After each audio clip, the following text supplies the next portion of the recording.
Hello everyone, this is Aniyahan here again from Saladmaster in Perth, and today I want to show you how to make honey glazed chicken with vegetables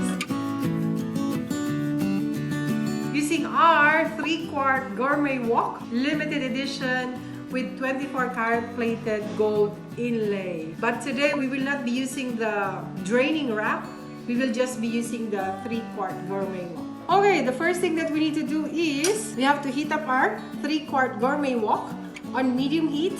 And while we're waiting for that, we can now season our chicken with salt and pepper like this.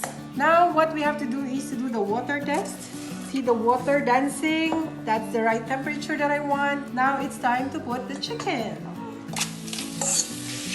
Now it's time to cover and cook for about 5 minutes. After 5 minutes, this is how our chicken look like. See how much moisture is just from the chicken. And now it's time to put the vegetables. So pumpkin, zucchini, capsicums, onion and garlic. So just mix it first and I'll put the broccoli on the top.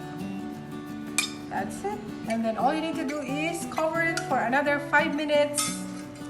When it clicks, you just turn it down to low. This is how it looked like.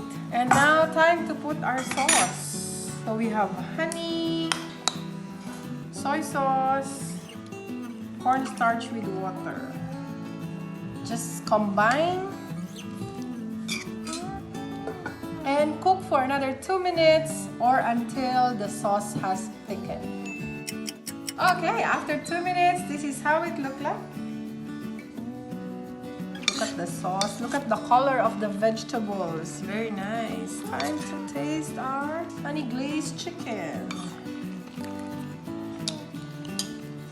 Yum. If you like this video, don't forget to hit like and subscribe. See you next time. Bye!